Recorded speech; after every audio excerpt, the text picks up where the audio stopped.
अस्सलाम वालेकुम, मैं हूँ Rahil Ansari from National fire Protection Associates of Pakistan. I welcome to all our members of NFPAP and other professionals of fire safety sector in Pakistan.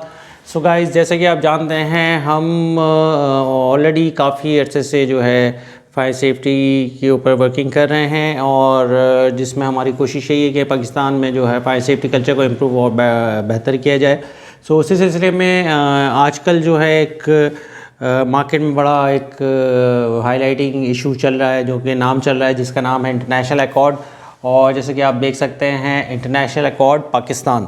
सो बहुत सारे लोगों को कन्फ्यूजन है कि एक्चुअली ये इंटरनेशनल एकॉर्ड है क्या और ये पाकिस्तान में क्या कर रहा है। तो क्योंकि एनएफपीएपी जो है इंटरनेशनल एकॉर्ड की टेक्निकल कंसल्टेंट कमेटी का मेंबर भी है, मेंबर ऑर्गेनाइजेशन भी है। और जब एकॉर्ड पाकिस्तान में एंटर कर रहा था, उससे पहले जो इनकी फिजिबिलिटीज़ वगैरह थी पाकिस्तान के हवाले से इन्फॉर्मेशन ये वो, उसमें एनएफपीएपी का एक अहम रोल रहा है। एनीवे, वो बहुत बैक स्टोरी है। So now let's talk about international accord Pakistan. But उससे पहले हमें थोड़ा सा इसके पीछे हमें बैकग्राउंड पे जाना पड़ेगा कि इंटरनेशनल एकॉर्ड एक्चुअली पीछे क्या कर रहा था और ये कैसे बना। तो सन इन 2013 जब हमारा पाकिस्तान में एक बड़ा कहते हैं बहुत अफसोसनाक सानिया हम लोगों ने देखा, बल्दिया टाउन फैक्ट्री अली एंटरप्राइजेस, जहाँ पे हमारे 350 से ज़्यादा वर्कर्स की शहादत हुई और बिला वजह एक तो क्या कहेंगे उसे, बड़ा एक बहुत बड़ा दुख भरा इंसिडेंट था जो हम आज तक नहीं भूलें। और वही वो पॉइंट था जब हमारे एनएफपीएपी ने जो है इस पे स्टेप उठाया और एनएफपीएपी जो है इस्टेब्लिश हुई थी, वही वो दौर था। उसी दौरान एक और हादसा हुआ था जो कि हुआ था बांग्लादेश में, और वो हुआ था राना प्लाज़ा में, क्योंकि बांग्लादेश भी टेक्सटाइल एंड गारमेंट्स में बड़ा एक रिनोन मैन्युफैक्चर एक्सपोर्टर है।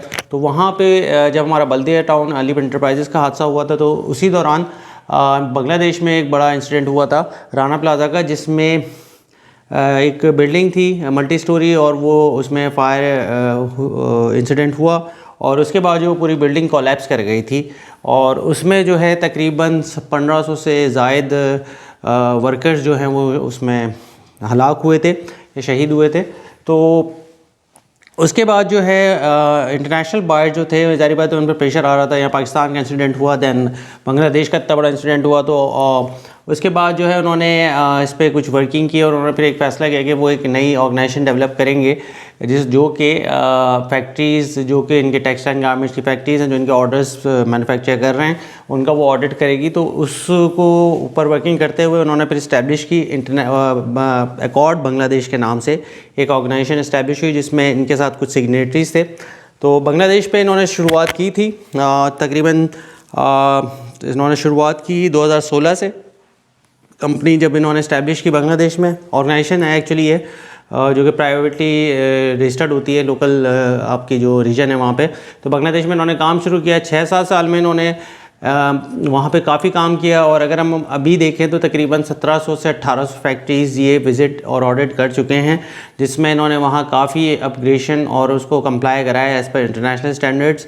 तो एक बड़ा डिफरेंट मतलब कहते हैं ना, एक रेवोल्यूशन अगर हम कहें तो गलत नहीं होगा कि बांग्लादेश में आई टेक्सटाइल एंड गारमेंट सेक्टर में बिकॉज ऑफ एकॉर्ड। तो एकॉर्ड का काम ये था कि ऑडिट करके फैक्ट्रीज़ को अप्रूवल देना ताकि उनकी जो कंप्लायंस है वो पूरी हो फायर सेफ्टी के हवाले से।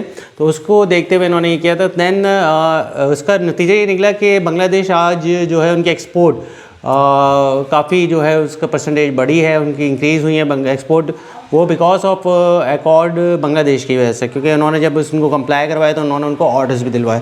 सो now after successful experience in Bangladesh, Accord wanted to move on the other country where they need.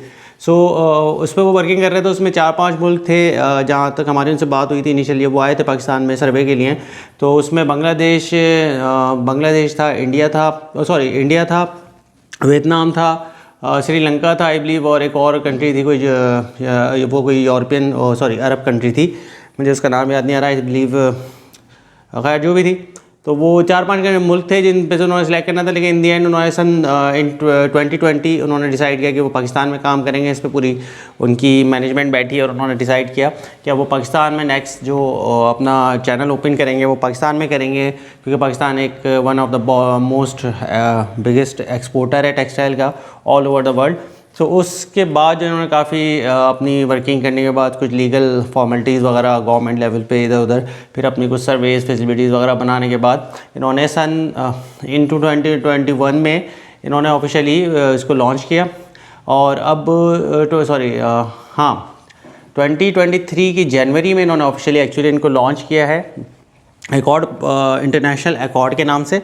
और पाकिस्तान का जो रीजन है उसको ये इंटरनेशनल एकॉर्ड पाकिस्तान के नाम से इन्होंने रजिस्टर्ड किया है पाकिस्तान में। और ये इन्होंने जो अपना ऑपरेशन है, नॉट फिज़िकल ऑपरेशन बट इन्होंने इनिशियल वर्किंग अपनी जो कंपनी की है वो ऑर्गेनाइजेशन की है वो स्टार्ट कर दी जैन 2023 से। Okay, so this is the accord. और ये क्या कर रहे हैं, इनका मेन है fire and safety audit in Pakistan textile and garments factories. तो इनका मेन मकसद है कि फायर एंड सेफ्टी ऑडिट्स करेंगे Pakistan textile and garment factories में। और उसमें जो है अगर आप यहाँ पे देखें तो बड़ा सिमिलर है, fire and safety, electrical, structural और बॉयलर सेफ्टी, ये 4 इनके एरियाज़ हैं जहाँ ये काम करेंगे। So what we are doing, what NFPAP is going to do, you can see that national fire protection जो है एक वन विंडो सोल्यूशन ऑफर कर रही है for international accord audits in textile and garment factories. और वो हम किस की बेस पे कर रहे हैं, we are offering through CFPS जो कि American certified fire protection specialist होते हैं, थ्रू NFPA USA से, ये उनका लोगो है। तो उसके थ्रू जो है कंप्लीट वन विंडो सोल्यूशन दे रही है फायर सेफ्टी कंसल्टिंग सॉल्यूशंस के पॉइंट ऑफ व्यू से। और हमारा NFPAP जो है एक्चुअली क्योंकि हमारे पास पूरी अपनी एक टीम डेवलप है, तो हम उसमें जो है आपकी फैक्ट्री के जो एकॉर्ड कंप्लाइंस है वो फुली रिस्पॉन्सिबिलिटी हम लेंगे और हम आपको उसकी मुख्तलिफ असिस्टेंस आपको प्रोवाइड करेंगे, सर्विसेज प्रोवाइड करेंगे। Okay, so this is the basic what we are going to discuss today with the Accord. So ये मैंने आपको बता दिया कि एकॉर्ड क्या है, इंटरनेशनल क्या है। अब इसका थोड़ा सा मज़ीद जो है इसको अंडरस्टैंड करते हैं इंटरनेशनल एकॉर्ड को। Okay, the establishment of Pakistan accord means Bangladesh में तो ये ऑलरेडी काम कर रहे थे, लेकिन अब हमें ये देखना था कि ये देखते हैं कि ये पाकिस्तान में कब एंटर हुआ। अब आप देखें इसमें जैसे मैंने आपको बताया जो है organisation develop under sponsorship of international brands and buyers of textile and garment, जो जिसका काम है सर्वे इंस्पेक्शन कंडक्ट करना फैक्ट्रीज़ जहाँ पे इन सिग्नेटरीज़ लाइक बहुत सारे ब्रांड्स हैं जो यहाँ पे पाकिस्तान में मुख्तलिफ गारमेंट टेक्सटाइल सेक्टर फैक्ट्रीज़ में अपना ही प्रोडक्ट्स मैन्युफैक्चर करवा रहे हैं। तो उनकी बिहाफ उन बायर्स की बिहाफ पे बायर्स और ब्रांड्स के बिहाफ पे जो स्पॉन्सर भी हैं एकॉर्ड पाकिस्तान के, और उनकी बिहाफ पे ये कंडक्ट करेंगे सर्वे एंड इंस्पेक्शन फैक्ट्रीज़ की, किस बेस पे, फायर सेफ्टी। सो इनका जो हेड ऑफिस है एकॉर्ड का वो है नीदरलैंड में, और इनका लोकल ऑफिस पाकिस्तान में भी मौजूद है विद ऑफिशियल स्टाफ इनका मौजूद है यहाँ पे, और वो काम कर रहे हैं और मज़ीद इनका स्टाफ डायरेक्टली बढ़ रहा है और ये अभी हायर भी कर रहे हैं। तो अभी इनिशियली तो ये कुछ सर्विसेज इंटरनेशनली अपने कंसर्न से ले रहे हैं, लेकिन आगे जाके 100% जो है पाकिस्तानी ऑफिस से ही सारा लुक आफ्टर करेंगे या डील करेंगे सारी चीज़ें, ऑपरेशंस वगैरह। अच्छा, अभी करंटली जो है मेरे ख्याल से अब 78 नहीं, अब 80 मोर देन 80 इनके ब्रांड्स जो हो चुके हैं वर्ल्ड वाइड, जिन्होंने साइन कर लिया है एग्रीमेंट एकॉर्ड पाकिस्तान के हवाले से to conduct survey inspection and audits of factory with this brand product of manufacturing. सही है, तो इस वक्त जो है ऑलमोस्ट मोर देन 80 ब्रांड्स हैं जो इनके साथ साइन हो चुका है इनका एग्रीमेंट, और जिनकी बिहाफ पे अब एकॉर्ड जो है ऑडिट करेगा उनकी मैन्युफैक्चरिंग फैक्ट्रीज़ में। तो अभी जो रिसेंट रिपोर्ट है हमारे पास उसके मुताबिक जो है तकरीबन 472 फैक्ट्रीज़ इन पाकिस्तान जो हैं वो कवर हो रही हैं, जो कि टारगेट पे हैं पाकिस्तान एकॉर्ड के ऑडिट्स करने के लिए, जो कि इन 70 मोर देन 80 ब्रांड्स को मैन्युफैक्चरिंग कर रही हैं। तो ये तकरीबन 472 फैक्ट्रीज़ हैं। अब इन फैक्ट्रीज़ की भी डिफरेंट ब्रांचेज़ हैं, लेकिन एक फैक्ट्री है उसकी 1, 2, 3 फैक्ट्रीज़ में, तो लेकिन ऑल ओवर 472 फैक्ट्रीज़ ये टोटल अभी जो इनिशियल स्टेज पे जो स्टार्ट कर रहे हैं काम, उसमें इनका जो मेन टारगेट है अभी इनिशियली 472 फैक्ट्रीज़ ये करेंगे, जो कि एक बड़ा बड़ा एक कहेंगे ना टास्क है, जो इतनी जल्दी आराम से तो नहीं, मुश्किल टास्क है, but I hope I wish कि ये हो जाएगा। तो 472 फैक्ट्रीज़ है जहाँ इन्होंने अभी काम करना है और इन्होंने काम शुरू कर दिया है। आप में से बहुत सारे फैक्ट्रीज़ में जो कंप्लायंस एंड सस्टेनेबिलिटी के जो लोग हैं उनको पता भी होगा, इनकी रिपोर्ट्स वगैरह भी आ रही हैं। पहले कुछ पायलट प्रोजेक्ट किए थे उन्होंने 10 फैक्ट्रीज़ में, उसके बाद अब ऑफिशियली इन्होंने फुली जो है ऑपरेशनल हो चुका है एकॉर्ड पाकिस्तान में, और इन लिस्ट के मुताबिक ये अपना सर्वे स्टार्ट कर चुके हैं और टाइम टू टाइम आप तो इसकी अपडेट्स भी हम देते रहेंगे। Okay, Pakistan accord brand with home agreement sign. Okay, ये कुछ ब्रांड्स इन्होंने हाईलाइट किए हैं एकॉर्ड ने, जो जिनके साथ एकॉर्ड का एग्रीमेंट साइन हुआ है। तो ये कुछ ब्रांड्स हैं, उनकी कुछ ब्रांड्स के लोगोज़ वगैरह यहाँ पे मेंशन किए हैं हम लोगों ने, लेकिन ये कुछ हैं, इसके अलावा भी बहुत सारे हैं, मोर देन 80 ब्रांड्स हैं, इसमें कुछ लिमिटेड हैं जो ख़ास हैं, जैसे प्यूमा है, केआई के बहुत है यहाँ पे। और नेक्स्ट पे आ जाते हैं। अच्छा, अब ये बड़ा इंपॉर्टेंट पॉइंट है, देखें 78 मोर देन 80 हो गए अब, जैसे मैंने बताया। तो FOB value source by accord signatory brand in Pakistan. तो उन्होंने एक अपना वो दिया है, स्ट्रक्चर दिया है कि भाई वो फिजिबिलिटी उन्होंने बताई है कि पाकिस्तान से जो है ये 66 ब्रांड पे इन्होंने वर्किंग की है। तो more than 22.4 billion, I believe 2.4 billion ही बन रहा है, 2.4 बिलियन डॉलर की एक्सपोर्ट जो है वो सिर्फ 66 ब्रांड को पाकिस्तान कर रहा है, जो कि मुख्तलिफ मुल्कों का यहाँ आप इंडिकेशन देख रहे हैं। तो इट्स अ बिग साइन, और हम अच्छी एक्सपोर्ट कर रहे हैं इसका मतलब पाकिस्तान। और लेकिन अभी भी ये बहुत कम है कंपेयर टू, अगर हम अपने कॉम्पिटिटर्स कंट्रीज़ को देखें तो बांग्लादेश थोड़ा सा अपग्रेड किया उन्होंने ऑलमोस्ट अपनी जो एक्सपोर्ट है वो डबल कर दी हैं जब से एकॉर्ड ने वहाँ पे वर्किंग शुरू की। उन्होंने जब अपने सिस्टम्स को अपग्रेड किया और फैक्ट्रीज़ को कंप्लाइज किया, तो उनकी एक्सपोर्ट में काफ़ी परसेंटेज जो है उनकी इंक्रीज़ हुई है एक्सपोर्ट्स की ना, तो और मज़ीद उन्हें ऑर्डर्स मिले। तो अब meanwhile we have good export revenue from these brands, and we hope कि हम एकॉर्ड की वर्किंग के बाद जो है मज़ीद इसको ग्रो कर सकते हैं।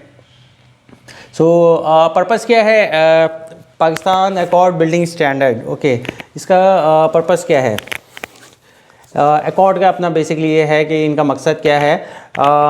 पर्पज़ ये है कि एक सेटअप इन्होंने इस्टेब्लिश किया है, जैसे कि आप देख सकते हैं कि establish a setup to conduct audit, make sure factory comply fulfil minimum requirement as per code and standard.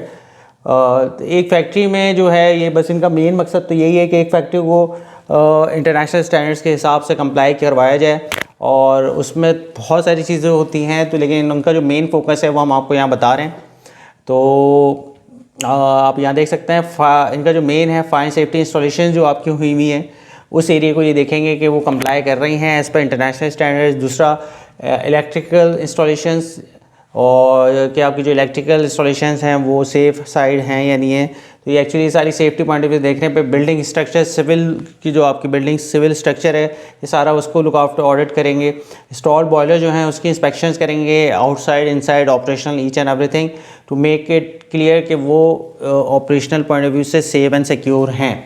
और ये अभी 5वां इन्होंने कुछ एडिशन अभी किया है कि हैज़ार्डस सब्सटेंसेस, ये वेयर हाउसेज़ और ऐसे एरियाज़ जहाँ पे आपके हैज़ार्डस मटेरियल रखा है, तो उसके हवाले से इन्होंने कुछ ये एडिशनल इनका पॉइंट है हैज़ार्डस सब्सटेंसेस। तो आप याद रखिएगा कि जब भी एकॉर्ड आपकी फैक्ट्री या में ऑडिट के लिए आएगा तो वो ये 5 चीज़ों को फोकस करेगा, और आप चाहें तो इस पर अभी से वर्किंग शुरू कर सकते हैं।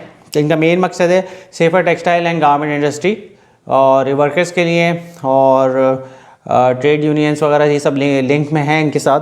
तो जॉइंटली वर्किंग कर रहे हैं, इंटरनेशनल लेबर ऑर्गेनाइजेशन के साथ लिंक में है, और काफ़ी गवर्नमेंट लेवल पे भी इनके लिंक्स हैं, और वर्ल्ड वाइड जो है मुख्तलिफ यूनियंस के साथ इनके लिंक्स हैं। सो ये पाकिस्तान में इनका मकसद है आने का, और ये इसको फॉलो करते हुए आगे चलेंगे। तो जैसे मैंने बताया कि basic area accord will audit in factories, वो कौन सी एरियाज़ हैं जहाँ एकॉर्ड जो है ऑडिट करेगा फैक्ट्रीज़ में। अच्छा, ये दोनों के लिए हैं, न्यू और एग्जिस्टिंग फैक्ट्रीज़, और ये उनमें करेगा जो अभी ब्रांड, जो सिग्नेटरीज ब्रांड्स हैं इनके, जो कि बायर्स हैं यहाँ पे, जिनके थ्रू जिन फैक्ट्रीज़ में वो माल बनवा रहे हैं या अपनी टेक्सटाइल गारमेंट्स की जो भी प्रोडक्ट्स है वो मैन्युफैक्चर करवा रहे हैं, उन फैक्ट्रीज़ को ये टारगेट करेंगे। और इनका मेन मकसद है protect against the danger to life from किस से, फायर जो एक मेजर इशू है, ठीक है।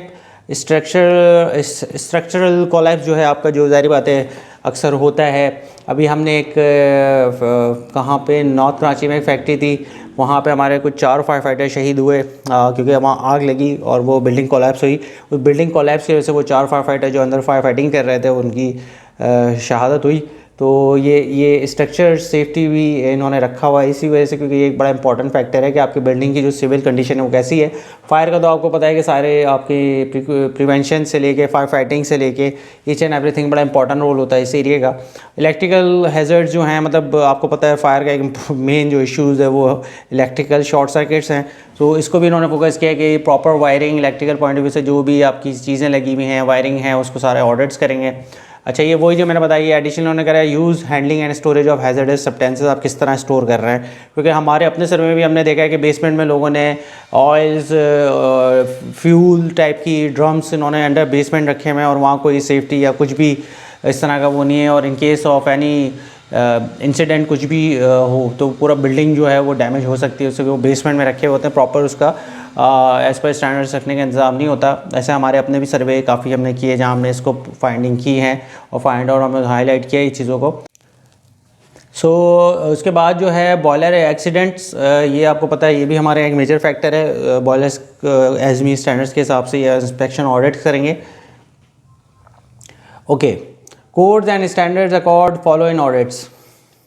अच्छा, अब ये बड़ा इंपॉर्टेंट पार्ट है कि अकॉर्ड जो है वो कौन से कोड्स और स्टैंडर्ड्स फॉलो करेगा जब वो अपना ऑडिट करेगा, तो उसमें वो कौन कौन से स्टैंडर्ड्स को मीट करेगा। तो लेकिन हम क्योंकि अभी बात कर रहे हैं फायर सेफ्टी की, बाकी structural safety, electrical safety, electrical का मैं बता दूँ NFPA 70 के ऊपर करना है इन्होंने, लेकिन ये है कि स्ट्रक्चरल सेफ्टी और जो दूसरी चीज़ें हम उसको भी फोकस नहीं कर रहे। हमारी इस वीडियो में हम सिर्फ फोकस कर रहे हैं फायर सेफ्टी के ऊपर, और हम जो है NFPA जो है क्योंकि फायर एंड सेफ्टी के ऊपर काम कर रहा है तो फायर को ही हमने मेन फोकस रखा है, और फायर के हवाले से ही हमने इंशाल्लाह सर्विसेज आप लोगों को भी देनी है, और जो असिस्टेंस हम देंगे आपको वो फायर सेफ्टी के ऊपर ही देंगे। तो एक्चुअली जो है अकॉर्ड ने जो लिया है वो Pakistan building codes of Pakistan fire safety provision 2016 जो कि आपके बने थे कोड्स, उनको इन्होंने बेस बनाया है। लेकिन इसके साथ इसमें इन्होंने कुछ अमेंडमेंट्स भी किए हैं क्योंकि उसमें बहुत सारी चीज़ें ऐसी थी कि कंप्लाई नहीं कर रही थी इनके हिसाब से, तो उसमें कुछ अमेंडमेंट्स है, ज़्यादा नहीं है, लेकिन मोस्टली ये फॉलो करेंगे आपके पाकिस्तान बिल्डिंग कोड्स को। और पाकिस्तान बिल्डिंग कोड्स की अगर हम बात करें तो डायरेक्टली अगर आप देखें तो वो रिलाई करता है NFPA। अगर आप बुक खोलेंगे तो उसमें ज़्यादातर जो रेफ़र किया हुआ है पाकिस्तान बिल्डिंग कोड में वो NFPA को किया हुआ है। अब जब NFPA को रेफ़र किया हुआ है, जो प्रोडक्ट्स एंड सिस्टम्स लगते हैं या सर्विसेज होती हैं, वो NFPA को कंप्लाई करने के लिए सर्टिफिकेशन जो चलती है वो UL और FM की चलती है। ठीक है, ये दोनों सर्टिफिकेशन अथॉरिटीज़ हैं, ये भी US बेस्ड हैं, ये भी US बेस्ड है, ये बाकी चीज़ें अलग उसमें हैं। लेकिन ये जो NFPA को, क्योंकि पाकिस्तान बिल्डिंग को NFPA को फॉलो कर रहा है, तो इसको कंप्लाई करने के लिए you need to have fire and safety system as per UL और FM। ये बड़ा इंपॉर्टेंट फैक्टर है, इन्होंने NFPA को कंप्लाई करवाना है, और आपने जो भी सिस्टम लगाना है अब आपने मेक श्योर करना है कि वो NFPA कंप्लाई होना चाहिए। जो कि आप मेक श्योर या सर्टिफाई किससे करेंगे, जब आपके पास उस प्रोडक्ट की UL सर्टिफिकेशन हो या FM सर्टिफिकेशन हो, तो वो NFPA कंप्लाई कर रहा है। एक होता है accordance to NFPA, I don't know वो NFPA अकॉर्डेंस कहते हैं ना, कि उसको मीट कर रहा है, उसकी सर्टिफिकेशन नहीं है वो अकॉर्ड। मुझे नहीं लगता अभी इस सिचुएशन में होगा कि वो आपको अकॉर्डेंस टू NFPA के विदाउट एनी सर्टिफिकेशन आपका अप्रूव करे। तो आपकी कोई भी प्रोडक्ट अगर अब आप लगाते हैं फायर सेफ्टी की, तो उसमें UL और FM सर्टिफिकेशन लाजमी आपने मेक श्योर करना है आपके पास हो। अदरवाइज़ ये चांसेस हैं कि आप एक चीज़ ख़रीद लें, वह इवन NFPA कंप्लाई भी हो, लेकिन उसका मसला ये होगा कि बाद में अगर अकॉर्ड ने वो आपको रिजेक्ट कर दिया या अप्रूव नहीं किया तो वो आपकी इन्वेस्टमेंट ज़ाया हो सकती है। तो make sure whatever you buy for fire safety systems that must be UL listed, FM approved. दोनों में से एक भी हो सकता है, कोई मसला नहीं है उसमें, चाहे UL हो या FM हो, क्योंकि दोनों जो है NFPA को फॉलो कर रहे होते हैं। ठीक है, तो ओके, जैसे मैंने यहाँ भी मेंशन कर दिया आपको कि fire safety building code of Pakistan fire safety provision follow which refer NFPA code and UL FM certification. अगर आप देखें तो वो NFPA को ही फॉलो कर रहे हैं। पाकिस्तान बिल्डिंग कोड्स अगर आपने पढ़े हो तो आपको कोई आइडिया होगा कि इसमें ज़्यादातर जो रेफ़र किया गया वो NFPA कोड्स को ही किया गया है। Okay, listed fire safety equipments इन्होंने वैसे दिए हैं कि ये जो है इक्विपमेंट्स आप यूज़ कर सकते हैं, लेकिन जो हमारी इनसे डायरेक्ट बात हुई है वो NFPA को ही फॉलो कर रहे हैं। और इसलिए हमने इसलिए दिए कि ये सर्टिफिकेशन इन्होंने डाली भी तो है, कि ये सर्टिफिकेशन एप्लीकेबल होगी, लेकिन अगर आप UL-FM लेते हैं तो they will not ask you any question, मतलब अकॉर्ड आपसे कोई सवाल नहीं करेगा, वो उसको डायरेक्टली अप्रूव करेगा, उस पर आपसे कोई मज़ीद जो है जस्टिफिकेशन नहीं मांगेगा। लेकिन अगर आप बाकी अप्रूवल्स पे जाते हैं तो मोर चांसेस कि आपको जो है फिर अकॉर्ड से अप्रूवल लेनी पड़ेगी। लेकिन अगर आप UL लिस्टेड या FM अप्रूवल प्रोडक्ट्स इंस्टॉल करते हैं अपने फायर सेफ्टी सिस्टम्स में, अगर आप अपग्रेड कर रहे हैं उसमें या न्यू सिस्टम लगा रहे हैं उसमें, तो ये 2 सर्टिफिकेशन तो without any question they will approve. But अगर आप मज़ीद किसी और सर्टिफिकेशन सर्टिफाइड प्रोडक्ट इनमें से जाते हैं तो आपको उसके लिए मज़ीद अकॉर्ड की अप्रूवल लेनी पड़ेगी, और उसमें फायर चीफ जो होगा अकॉर्ड का, जो चीफ फायर इंस्पेक्टर होगा, उसकी अप्रूवल पे आप डिपेंडेंट होंगे।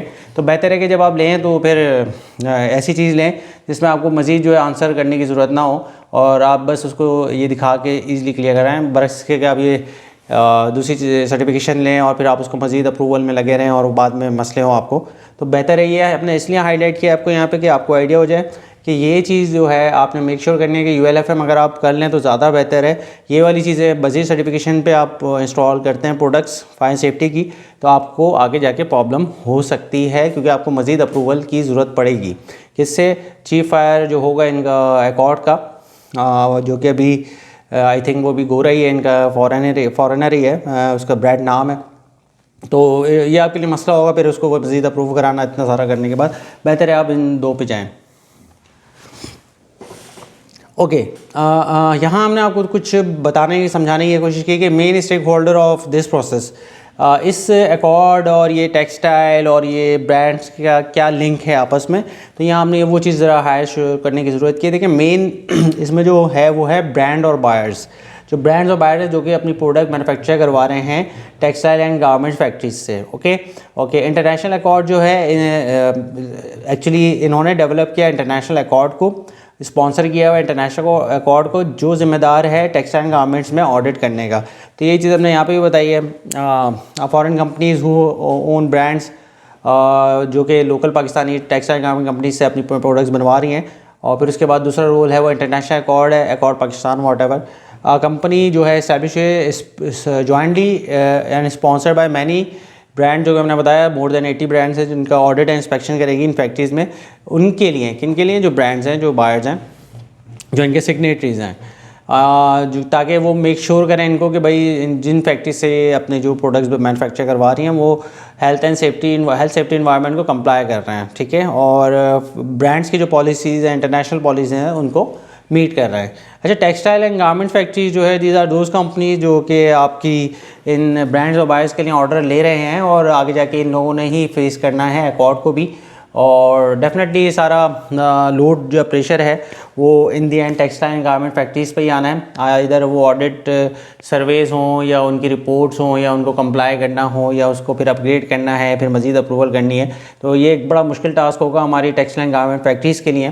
तो बट वी होप NFPAP ने एक स्टेप यही इसी वजह से उठाया है कि हम आपको उसमें सपोर्ट करें अपनी टेक्सटाइल एंड गारमेंट फैक्ट्रीज़ को हर मरहले में, चाहे वो आपकी आपकी जो ऑडिट है उसमें अपग्रेशन में सपोर्ट करें, और प्लस आपकी चीज़ सिस्टम को, आपकी फैक्ट्री को अकॉर्ड से अप्रूव कराने की ज़िम्मेदारी हम लेके हम उसमें आपको सपोर्ट करें, क्योंकि हमारे पास पूरी टीम है प्रोफेशनल्स की जो कि सर्टिफाइड हैं, फायर प्रोटेक्शन स्पेशलिस्ट हैं NFPA USA से। They are well aware about NFPA codes, international codes, so we can provide you better services, क्योंकि यहाँ कंसल्टेंट्स और बहुत सारी कंपनीज़ प्राइवेटली काम कर रही हैं जिसमें कंसल्टेंट्स भी हैं, लेकिन वेरी अनफॉर्चुनेट कि यहाँ पे जो है ना NFPA कोड्स को जो है ना इतनी अवेयरनेस नहीं है हमारे यहाँ पाकिस्तान में। इवन कि हमारा पाकिस्तान में जो है कोड चलते हैं वो NFPA ही के चलते हैं हर जगह, लेकिन ये बड़ा अनफॉर्चुनेट है कि हमारे यहाँ जो लिमिटेड सोर्सेज हैं वो सोर्सेज अव्वल तो मैं तो समझता हूँ है ही नहीं, NFPA की अवेयरनेस है ही नहीं यहाँ पे, ना NFPA की डायरेक्ट यहाँ कोई अथॉरिटी ऑफिस है ना कुछ है। So that's why we are here to support you on behalf of NFPA codes और building codes whatever you want. So we are here, NFPA is always here to support our fire safety sector and industries where they need us। हम यहाँ हाजिर हैं और हमारे पास पूरी team है, we can support you in every step। Okay, process of accord audits, ये बड़ा इंपॉर्टेंट है, इसको बड़ा आपने गौर से समझना है, ठीक है ना। इसको हम आपको ब्रांड को बताते हैं कि आपके जो ब्रांड्स और बायर्स हैं, ठीक है। वो प्लेस, इनका क्या काम है, ये प्लेस करते हैं ऑर्डर टू फैक्ट्री, और इनका काम है कि ये बोलेंगे अकॉर्ड को भाई ऑडिट जो है आप कर लो फैक्ट्री का। ओके, इसके अलावा जो फिर हम देखें इंटरनेशनल अकॉर्ड, ये एक इंडिविजुअल ऑर्गेनाइजेशन है जो कि फंडेड है ब्रांड्स और बायर्स की तरफ से, और ये रिस्पॉन्सिबल है audit and inspection on behalf of brands and buyers, ठीक है ना। ओके, और ये सबमिट करेंगे रिपोर्ट ब्रांड्स और बायर्स को, और ऑल्सो ये अपनी रिपोर्ट जो है वो ऑनलाइन भी डालती हैं अपनी वेबसाइट वगैरह पे, ओपन होता है इनका, ये कोई हिडन नहीं रखते चीज़ें। ओके, और दूसरा जो है फिर इनका आ जाता है प्लेस ऑर्डर, जो बायर्स है इनका लिंक जो अकॉर्ड से वो ये है कि ये इनकी बिहाफ पे ऑडिट्स वगैरह करेंगे, ये स्पॉन्सर करेंगे। बायर्स और टेक्सटाइल फैक्ट्रीज़ का तो आपको पता ही है, वो प्लेस करते हैं ऑर्डर्स फैक्ट्रीज़ को, फिर उसके बाद जो है प्रोडक्शन एंड फैक्ट्री कंप्लाई, वो चाहते हैं कि भाई ये टेक्सटाइल फैक्ट्री जो हैं वो कंप्लाई करें, जो इनकी प्रोडक्शन है, प्रोसेस है, या जो फैक्ट्रीज़ हैं फायर सेफ्टी के हवाले से वो करें। और अगर नहीं करते तो एक बड़ा जो कहेंगे ना नुकसान वो ये होगा कि एज़ पर देयर पॉलिसीज़, अगर आप कोई भी company textile garment factory in accord की जो फाइंडिंग्स हैं उसको कंप्लाई नहीं करते, तो might be possible they have authority कि भाई इनका बायर जो है वो आपको ऑर्डर नहीं देगा फिर। तो अगर आप उनके स्टैंडर्ड्स को कंप्लाई नहीं करते हैं तो आपका ऑर्डर्स भी कैंसिल हो सकते हैं। Okay, accord versus textile factory ये एक मुकाबला है, तो उसको हम ज़रा मुकाबले के तौर पे ही लेते हैं। तो अकॉर्ड जो है आपको पता है, अकॉर्ड जो है वो बायर्स के बिहाफ पे ऑर्डर करना है फैक्ट्रीज़ का। फैक्ट्रीज़ बाउंड होंगी brand buyers to allow, accord को उन्होंने झेलना पड़ेगा कि चाहते हुए या ना चाहते हुए उनको इसको फेस करना पड़ेगा कि वो आएँ और उनका ऑडिट करें फैक्ट्री में। और अभी तक जो हमने देखा है कि फैक्ट्रीज़ बड़ा वार्मली वेलकम कर रही है अकॉर्ड को अपनी कंपनीज़ में, और उनको कंप्लाई करने और उनको सपोर्ट में उनके लिए बहुत अच्छा फीडबैक भी दे रहे हैं, और उनके एक मतलब पॉजिटिव रिस्पांस हमने देखा है। जो हमें अभी रिसेंटली इनके ऑडिट्स है जो इन्होंने किए हैं कुछ फैक्ट्रीज़ में, वहाँ का फीडबैक, और इससे हमें आइडिया हुआ कि फैक्ट्रीज़ भी चाह रही हैं, जो ऑनर्स हैं फैक्ट्री ऑनर्स वो भी बड़ा अप्रिशिएट कर रहे हैं इस चीज़ को, और वो खुद भी बड़ी विलिंगली इस पर वर्किंग करना चाह रहे हैं अकॉर्ड के साथ। और बड़ा अच्छा एक पॉजिटिव है जो we didn't expect that, but totally opposite हो रहा है, लेकिन बहुत अच्छा रिस्पांस है। और उम्मीद है कि इससे जो है ना सिर्फ फैक्ट्रीज़ को बेनिफिट होगा कि उनके ऑर्डर्स मिलेंगे, वो कंप्लाई करेंगे, इंटरनेशनल मार्केट में उनकी वैल्यू बढ़ेगी, बट मोर इम्पॉर्टेंट कि इंसानी जाने और प्लस जो डैमेज होता है प्रॉपर्टीज़ का, उससे हमें सेविंग्स हो जाएंगी, हम उससे बहुत हद तक बच जाएंगे जब हम इन सारी चीज़ों को कंप्लाई करेंगे। एक वक्त आएगा जब हम इंटरनेशनल स्टैंडर्ड्स के हिसाब से हमारी फैक्ट्रीज़ जो हैं वो वर्किंग कर रही होंगी, ऑपरेशनल होंगी। तो it's a very beneficial for all of कहेंगे ना स्टेक होल्डर्स जो भी इसमें इन्वॉल्व हैं। ओके, अकॉर्ड जो है वो ऑडिट करेगा आपकी फैक्ट्री का, ठीक है। और अकॉर्ड जो है अपनी पॉलिसी स्टैंडर्ड जो मैंने आपको ऊपर बताया कि पाकिस्तान बिल्डिंग कोड्स को वो फॉलो करेगा, लेकिन उन्होंने अपने भी कोड्स बनाए हैं जो कि फॉलो करेंगे NFPA कोड्स को। एक्चुअली याद रखें, in the end NFPA codes ही फॉलो होने हैं आपके। मैं बात कर रहा हूँ सिर्फ फायर एंड सेफ्टी की, बाकियों का मुझे नहीं पता। बाकी उन्होंने अपने डिफरेंट स्टैंडर्ड बनाए हुए, इलेक्ट्रिकल के अलग हैं, वो भी एक्चुअली NFPA पे ही है। स्ट्रक्चर का अपना डिफरेंट है, बॉयलर का एजमी के हिसाब से, लेकिन हम अभी जो फोकस कर रहे हैं वो NFPA जब हम बात कर रहे हैं तो फायर सेफ्टी की बात कर रहे हैं, ठीक है। अकॉर्ड जो है ऑडिट करेगा और अपने जो मैंने बताया स्टैंडर्ड्स वगैरह के साथ आफ्टर ऑडिट 1 महीने के अंदर वो अपनी रिपोर्ट, ऑडिट रिपोर्ट जो है जिसमें उसने फाइंडिंग्स की होंगी, जो वीकनेसेस फैक्ट्रीज़ में उन्होंने देखी होंगी, उसकी एक रिपोर्ट वो सबमिट करेगा फैक्ट्री को, जिसमें वो क्या रिपोर्ट में क्या क्या बता रहा है। Highlighting area which not compliant to codes and standards, ठीक है। ओके, जो हाईलाइट करेगा उन एरियाज़ को जहाँ जो कि कंप्लाई नहीं कर रहे हैं, जो कोड्स एंड स्टैंडर्ड्स अकॉर्ड के हैं या उन्होंने फॉलो करवाने हैं। फिर वो उसके साथ साथ जो है एडवाइस भी उसके भी करेगा, एडवाइस और रिकमेंड करेगा फैक्ट्री को वो उसको अपग्रेड कैसे कर सकते हैं, बेहतर कैसे कर सकते हैं। और उसके साथ साथ ये एक टाइम फ्रेम आपको देते हैं जिसमें आपको वो टास्क पूरा करना होता है। और आफ्टर जो उन्होंने टाइम फ्रेम दिया होगा उसके बाद जो है वो री ऑडिट करते हैं कंफर्म करने के लिए फैक्ट्री को कि वो टास्क कंप्लीट हुआ कि नहीं हुआ। और साथ साथ वो सबमिट कर रहे होते हैं रिपोर्ट, ब्रांड्स को भी ऑनलाइन भी डाल रहे होते हैं। और जैसे कि मैंने कहा, अगर रिपोर्ट पॉजिटिव नहीं हुई तो भाई ये एक रेड सिग्नल और अलार्मिंग सिचुएशन हो सकती है मैन्युफैक्चरर्स और फैक्ट्रीज़ के लिए कि वो उनके ऑर्डर्स कैंसिल हो सकते हैं। So make sure that you will comply as much as possible to accord required standards। और हम आपके साथ खड़े हैं, जहाँ आपको हमारी ज़रूरत हो हम हाजिर हैं। अच्छा, ये मैंने एक छोटी सी आपके साथ शेयर कर रहा हूँ कि ये एक्चुअली रिपोर्ट जो है इस तरह की ये बनाते हैं, ठीक है ना। तो पहले अगर आप देखेंगे तो ये बांग्लादेश में इन्होंने जो कुछ किया है उसके मैंने एक थोड़ा सा सैम्पल निकाला है कि एक इनका सीरियल नंबर होगा, उसमें कैटेगरी होगा कि भाई फायर अलार्म है, तो इसमें उन्होंने फिर फाइंडिंग उसमें बताई है कि inspection testing and maintenance for the fire alarm system is not in accordance with NFPA। You see NFPA इन्होंने मेंशन किया है और as per Accord standard are NFPA, so they are same. So आप देखें यहाँ इन्होंने फाइंडिंग अपनी बता दी, फिर रिक्वायर्ड एक्शन इन्होंने बता दिया, inspect test maintain the fire alarm system and keep written record on site whatever जो भी है एज़ पर NFPA। तो ये इन्होंने टाइम फ्रेम दिया 3 महीने का। फिर इन्होंने फायर प्रोटेक्शन कर दिया, inspection testing maintenance of portable fire extinguisher, ये दूसरा इन्होंने जो एरिया था उसको इन्होंने हाईलाइट किया। अब यहाँ पे भी देखें तो NFPA 10 की बात कर रहे हैं और ये इन्होंने फाइंडिंग की है और इसका फिर रिक्वायर्ड एक्शन इन्होंने बता दिया कि रिकमेंडेशन दे दी कि भाई आपने इसको किस तरह करना है। तो इसमें बोले भाई जो भी की रिटन रिकॉर्ड अकॉर्डेंस में NFPA 10 अकॉर्ड स्टैंडर्ड्स, तो इसका भी इन्होंने 3 महीने का टाइम दे दिया और साथ ये तस्वीरें भी एक एज अ सैम्पल या रेफरेंस के तौर पर अटैच कर देते हैं, ठीक है। अच्छा, यहाँ अगर आप देखें तो ये चीज़ मैंने आपको बताई भी है कि कैटेगरी है, फाइंडिंग है, रिक्वायर्ड एक्शन है, टाइम फ्रेम है। अच्छा, और फिर पिक्चोरियल मतलब पिक्चर वाला एविडेंस भी ये लोग दे रहे हैं। तो यहाँ पे आपको ये सारी चीज़ें ये इस तरह की रिपोर्ट आपको सबमिट करते हैं उसके बाद, और ये इसमें तो सिर्फ 2 हैं, इसमें पूरी फैक्ट्री से रिलेटेड हर चीज़ का आपका अलग अलग इस तरह का ही होगा, तो इसको आपने फिर मज़ीद लेके आगे प्रोसेस करना है।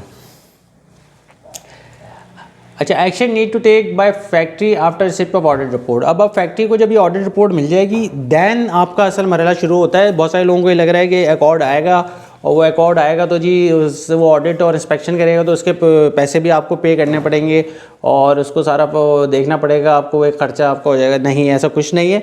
हम आपको क्लियर कर दें कि अकॉर्ड को स्पॉन्सर जो कर रहे हैं बायर्स, ये एक्चुअली जो अकॉर्ड सर्वे करेगा, जो इंस्पेक्शन करेगा, उसकी कॉस्ट अकॉर्ड आप फैक्ट्री ओनर से या फैक्ट्री से नहीं लेगा। वो जो भी है वो एक्सपेंसेस या जो भी कॉस्ट है वो बेयर की जाएगी स्पॉन्सर्स की फंडिंग से। तो आपके जो अकॉर्ड ऑडिट है that will be free of cost, you don't need to pay anything to anyone in Accord audits. हाँ, अकॉर्ड जब आपको जो है ऑडिट कर अपने ऑडिट करके एक रिपोर्ट सबमिट करेगा अपनी फाइंडिंग के साथ और जो मैंने आपको ऊपर बताया, उसके बाद आपका एक्चुअली जो असल मरहला है या असल इम्तिहान जो है वो जब शुरू होगा। One factory receive audit report from accord, so factory has time frame, जैसे कि हमने बताया आपके पास टाइम फ्रेम होगा जो कि अकॉर्ड आपको देगा कि भाई जो हमने फाइंडिंग की है उसको आपने इस टाइम फ्रेम में कंप्लीट करना है। तो डेफिनेटली फिर आपका एक प्रोसेस शुरू होगा। अच्छा, उस प्रोसेस में जो हमारे यहाँ जो एक ट्रेंड चल रहा है वो इस चीज़ को बड़ा मिस कर जाते हैं, वो डायरेक्ट जो है इस पे आ जाते हैं। हमारे फैक्ट्री में जितने भी लोग हैं या हमारा जो सिस्टम एक चल रहा है, हम इस चीज़ को टोटली हमने जो है ना इग्नोर कर दिया, हम भूल गए हैं। वी फॉरगेट दिस एरिया जो कि डिज़ाइन कंसल्टेंसी है। देखें, कोई भी आप प्रोजेक्ट नया लगा रहे हैं, एक्सटेंड कर रहे हैं, अपग्रेड कर रहे हैं, मेंटेनेंस कर रहे हैं, so it's very important to make some initial feasibility जिसे हम कहेंगे या क्या है, उसकी एक कंसल्टेंसी डिज़ाइन उसको प्रॉपर करें, उसकी वर्किंग करें आप इनिशियली, बरक्स इसके कि आप डायरेक्टली उसको एग्जीक्यूशन की तरफ चले जाएँ। तो ये वाला मरहला जो बहुत इंपॉर्टेंट आपके लिए होगा जब अकॉर्ड आपको ऑडिट करेगा, बिकॉज दिस टाइम आपका कोई थर्ड पार्टी ऑडिटर नहीं आ रहा, डायरेक्ट जो है अकॉर्ड है और बड़ा स्ट्रिक्टली वो आपका जो है वो फॉलो करेंगे। पहले जो थर्ड पार्टी ऑडिटर आते थे उसमें आपके पास क्वेश्चन होता था, थोड़ा रिलीफ दे देते थे वो, तो अब वो वाला सिचुएशन बिल्कुल आपके सामने नहीं आनी है। आपके सामने जो है वो स्ट्रिक्टली वो कंप्लाई मांगेंगे तो वो एज़ पर विद प्रूफ मांगेंगे कि भाई आपके जो सिस्टम लगे हैं, जो वो भी आपने करा है काम, वो as per standards NFPA codes किया है नहीं किया। तो उसके लिए ये वाला मरहला जो डिज़ाइन कंसल्टेंसी का, ये आप लोगों के लिए बहुत इंपॉर्टेंट रोल क्रिएट करेगा, बिकॉज ई system are as per code, और आपको पता है कि हर सिस्टम जो है वो एज़ पर इन्होंने कोड्स मांगा हुआ है, NFPA कोड्स या जो भी कोड्स हैं। और अब बेहतर है कि NFPA कोड्स जो है अकॉर्ड जो है वो भी आपको पता है कि अकॉर्ड्स के जो कोड्स हैं वो भी NFPA हैं, बिल्डिंग कोड्स भी NFPA। अच्छा, इन design consultant will advice factory the design of system. देखें, अब जो भी आपको उसमें उसने बताया, फाइंडिंग की है, उसमें उसने NFPA का जिक्र किया। अब NFPA क्या कहता है, ये मैंने आपको पहले भी बताया कि हमारे पाकिस्तान में बहुत लिमिटेड सोर्सेज हैं जिनको NFPA कोड्स और उनकी नॉलेज है। तो इन डिज़ाइन कंसल्टेंसी में जो है फैक्ट्री को डिज़ाइन ऑफ सिस्टम पे काम करना बहुत ज़रूरी है। जिसमें जो कंसल्टेंट है वो आपको जो है एडवाइस करेगा design as per the NFPA codes और following the Accord standards and Pakistan building code what are the codes are involve, वो सबको लेके उसके हिसाब से आपको जो सिस्टम है जो फाइंडिंग की है, जो रिप्लेस करना है या अपग्रेड करना है या जो भी करना है, वो आपका उसके हिसाब से कंसल्टेंट डिज़ाइन करेगा। सबसे पहले वो करेगा डिज़ाइन, उसके साथ साथ वो उसका बिल ऑफ क्वांटिटी के उसमें क्या क्या एडिशनल आइटम्स आपके लगने हैं, कितने लगने हैं, व्हाट एवर सारे बिल ऑफ क्वांटिटी भी आपको देगा और लेआउट ड्राइंग्स भी आपको लगा देगा ताकि आप उस लेआउट ड्राइंग के हिसाब से based on the codes and standards वो ड्राइंग्स भी आपको प्रोवाइड करेगा और कि ये सिस्टम कितना लगना है, कहाँ कहाँ लगना है, किस तरीके से लगना है, क्या डिस्टेंस होना चाहिए, ये ड्राइंग्स भी आपको प्रोवाइड की जाएंगी।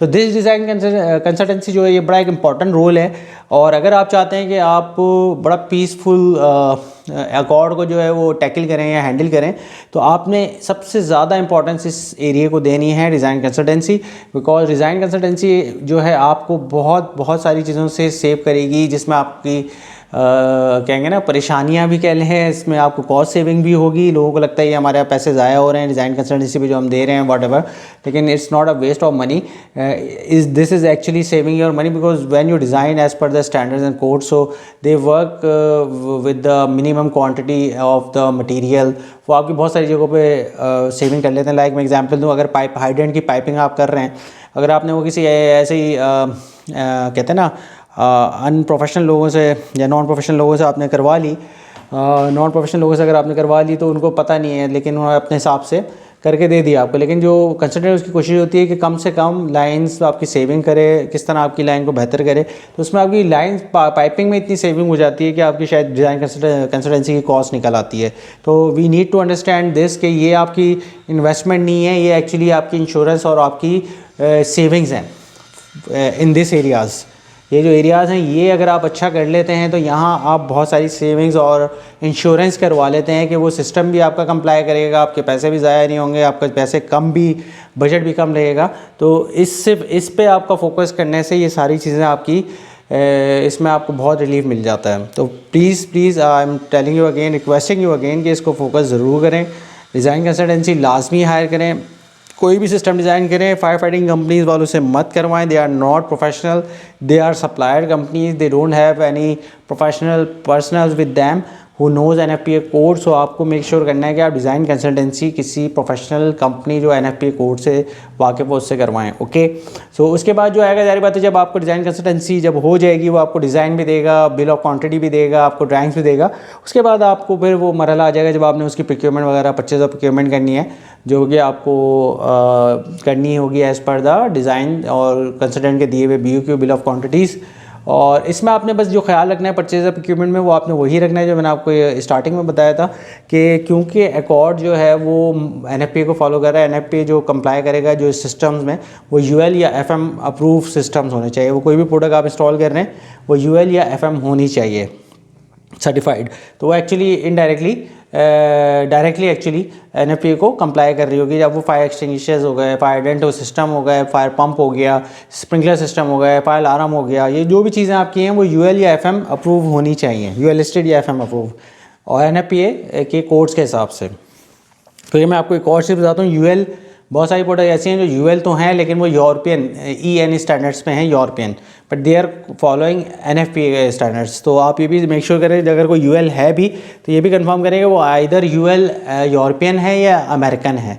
तो UL सर्टिफिकेशन भी दो तरह की, ये बड़ा इंपॉर्टेंट आप ध्यान में रखिएगा। तो ये मैंने कहा आपको बता दूं। अच्छा, इसके बाद इंस्टॉलेशन टेस्टिंग ऑफ सिस्टम ये भी है। After purchase of system definitely फिर आपकी इसकी इंस्टॉलेशन कमीशनिंग और टेस्टिंग होगी और रिपेयर एंड मेंटेनेंस सिस्टम। इन कुछ सिस्टम ऐसे हैं जिनको आपको कुछ टाइम फ्रेम के साथ इसकी जो है मेंटेनेंस रेगुलरली करनी पड़ती है, जैसे फायर अलार्म हो गया, इंस्पेक्शन मेंटेनेंस ये वो चलती हैं, फायर हाइड्रेंट हो गया, इसके अलावा स्प्रिंकलर हो गया। तो इन सब के सिस्टम की आपको रेगुलर बेसिस पे repair and maintenance and inspection भी करते रहनी होती है, जिसकी रिपोर्ट्स आपको जमा करनी होती है। सो दिस इज़ अनदर पार्ट जो कि आप लोगों को फॉलो करना पड़ेगा। तो ये पूरा एक मरहला होगा कि इसके बाद जब आपको अकॉर्ड आपको अपनी रिपोर्ट सबमिट करेगा, उसके बाद जो टाइम फ्रेम देगा, उसके बाद आपके ये वाले 3 जो हैं ये तो इम्पॉर्टेंट होंगे आपके, प्लस ये वाला भी इन सम केसेस जहां आपके एग्जिस्टिंग सिस्टम है और इनकी रिक्वायरमेंट है, जहां उनको रिपेयर इंस्पेक्शन मेंटेनेंस की ज़रूरत है, उसकी रिपोर्ट भी आपको जमा करानी है, तो वो आपको होगा। तो ये 4 चीज़ें जो है आपकी फिर प्रोसेस में होंगी जो किसी भी टेक्सटाइल गारमेंट फैक्ट्री को after receipt of audit report from the accord आपको करनी पड़ेंगी। Okay, so what solution NFPA have. तो NFPAP जो है, जैसे कि एक वेल नोन ऑर्गेनाइजेशन, आप जानते ही हैं, we are totally focusing on NFPA course actually. That's why our name is also NFPAP. We also link with that. So we already in connection with NFPA, USA, UL, America, universal laboratory जो है, फिर FM हो गया, factory mutual laboratories है ये भी। तो ये सारी इन सब अथॉरिटीज़ के साथ we are in touch, and we have a teams and connections with lots of professionals who are very well aware, knowledgeable and experienced with the NFPA codes and these type of certifications, and they have experience to work with compliance and audits things. So that's why वो हमने क्या किया है, हमने NFPAP पे एक अपने जो मेंबर्स हैं, ज़ाहिर बात है, हमने एक पैनल जो है वो डेवलप किया है, इस्टेब्लिश किया है, जिसमें आपके पास certified fire protection specialist CFPS by NFPA USA होंगे, जो कि एक्सपर्ट हैं NFPA कोर्स से, और वो आपको प्रोवाइड करेंगे complete design consultancy following accord audit reports. जो भी आपको रिपोर्ट मिली है वो उनकी जिम्मेदारी है, फिर वो जाने और अकॉर्ड जाने, आप टेंशन फ्री हो जाएं। वो आपको अकॉर्ड से कंप्लाई करवा के देंगे, और जब ये प्रोफेशनल लोग बात करेंगे तो प्रोफेशनली करेंगे, और आपको जो है किसी से कोई जवाब देने की ज़रूरत नहीं है, खुद आपको फ्रंट पे जो है लीड करेंगे, आपकी बिहाफ पे ये जो है आपसे बात करेंगे अकॉर्ड से, और ये आपको सारे सिस्टम अप्रूव करा के देंगे। तो ये एक बड़ा एक एडवांटेज आपको है कि ना सिर्फ आपको कंसल्टेंसी डिज़ाइन, बल्कि आपको ये एश्योरेंस भी मिल रही है कि भाई आपकी जो अप्रूवल है अकॉर्ड से, वो कंप्लायंस की, वो भी आपको हमारी NFPAP के प्लेटफॉर्म से, जो हमारे वो जो भी आपका लीड कर रहा होगा ऑडिटर कंसल्टेंट सॉरी, तो वो आपको करवा के देगा। That will be our responsibility to comply your system with the accord. और ये बहुत सिंपल है, इसमें कोई रॉकेट साइंस नहीं है। अगर आपने design consultancy as per standards and course आपने डिज़ाइन किया है, तो देयर इज़ नो वे और रीज़न कि कोई आके आपको उसमें ऑब्जेक्शन करे। प्रॉब्लम यही होती है कि हम जब डिज़ाइन कर रहे होते हैं, हम काफ़ी कंसल्टेंट के साथ भी काम कर रहे हैं, तो उसमें ये होती है कि उनका अप्रूव नहीं हो रहा, तो पता चलता है जी उन्होंने डिज़ाइनिंग के वक्त जो है वो कंप्लाई या फॉलो ही नहीं किया सिस्टम को। तो एक्चुअली उसकी वजह से जो प्रॉब्लम आ रही है वो यही आ रही है कि भाई वो अब सिस्टम तो लग गया है और वो कंप्लाई कर नहीं रहा। तो actually design consultancy of system very important. अगर वो डिज़ाइन आपने सही किया है, सही वर्किंग आपने डिज़ाइनिंग के वक्त की है, फैसिलिटी बनाने के वक्त की है, तो then after installation and everything you don't have to worry, आपको कोई टेंशन लेने की ज़रूरत नहीं है, बिकॉज आप 200% श्योर होते हैं कि जो हमने लगाया वो एज पर स्टैंडर्ड्स मीट कर रहा है, and there is no non compliance issue in that system. So this is very important. Okay, NFPAP जो है वो ऑफ़र कर रहा है आप लोगों को complete consultancy to upgrade system, सही है, और हम सिर्फ फोकस कर रहे हैं अभी फायर फाइटिंग सिस्टम्स पे, accord standards and fully comply to NFPA codes, ठीक है। और ये हमारी गारंटी 100% अकॉर्ड अप्रूवल्स होंगी, बरक्स इसके कि आप उसमें हमारी बात मान लें, उसमें कुछ मॉडिफिकेशन ना करें तो गारंटी 100% अकॉर्ड अप्रूवल की जिम्मेदारी जो है वो NFPAP की होगी, बिकॉज ऑफ NFPA जो है, मैंने बताया NFPAP ऑलरेडी जो है अकॉर्ड की पूरी मैनेजमेंट के साथ लिंकअप है, उनकी टेक्निकल कमेटी का मेंबर भी हैं हम लोग हैं, तो we are well aware about their mindset, और we know how to deal with them, what they require, और उनको क्या चाहिए हमें बहुत अच्छा है, और हम इंशाल्लाह उसी को फॉलो करते हुए आपको अकॉर्ड की अप्रूवल करवा के दे सकते हैं। अच्छा, ये बड़ा इंपॉर्टेंट फैक्टर है। हमारे फोकस ये है कि हम क्योंकि एक तरह से एक सर्विसेज देना चाह रहे हैं for the improvement of fire safety culture, so we trying कि हम जो है लो कॉस्ट कंसल्टेंसी, क्योंकि कंसल्टेंसी से ज़्यादा लोग इसलिए भागते हैं क्योंकि बहुत ज़्यादा बजट रखते हैं यहाँ पे, जो प्रोफेशनल कंसल्टेंट्स हैं उनके बहुत हाई फाई रेट होते हैं। तो कंपनी ऑलरेडी आपको पता है भी एक सर्वाइवल स्ट्रगल फेज़ में आएगी, क्योंकि उनको नए सिस्टम लगाने हैं, अपग्रेडेशन करनी है, तो they need lots of budgets and funds and revenues. So उसको देखते हुए what we are trying that we want to bring the low cost consultancy services, और उसमें हमारी कोशिश ये भी होगी कि आपकी ड्यूरिंग इंस्टॉलेशंस और परचेजिंग के वक्त भी हम आपको उसमें कुछ बेनिफिट्स आपको इतना दें कि आप अपनी 30% सेविंग कर सकें सिस्टम में। जब आप प्रोक्योरमेंट कर रहे हैं या इंस्टॉलेशन कर रहे हैं तो उसमें हम आपको सपोर्ट करें, क्योंकि हमारे ना कंसल्टेंसी के साथ साथ हमारे लिंक्स ब्रांड्स के साथ भी हैं, इंटरनेशनल जो मैन्युफैक्चरर्स हैं उनके साथ भी हैं। तो we are already doing some collaboration with the brands, और वो उस बेस पे जो है ना PAP को स्पेशल डिस्काउंट्स भी ऑफ़र करेंगे, जो कि हम डायरेक्टली ट्रांसफ़र करेंगे हमारे कस्टमर जो भी हमारे फैक्ट्रीज या क्लाइंट्स होंगे उनको, कि भाई वो उनसे लें और वो उनको बेनिफिट मिलेगा, डिस्काउंटेड प्राइस मिलेंगे। इंस्टॉलेशन कमीशनिंग में हम आप लोगों को सपोर्ट करेंगे। हमारे पास पूरी यहाँ पे प्रोफेशनल टीम्स हैं जो कि आपको लो कॉस्ट, एक्चुअली सारा पूरा आपका जो एक प्रोजेक्ट होगा वो हम कोशिश करेंगे कम से कम में हम किस तरह आपको करवा के दे सकते हैं। आइदर इट्स कंसल्टेंसी और इट्स प्रोक्योरमेंट और installation commissioning and testing whatever. So we will try our best to give you the best solution in minimum cost to save your cost, at least just to support you. So these all things we just want to discuss with you, और उम्मीद है आप लोगों को ये पसंद आई होगी।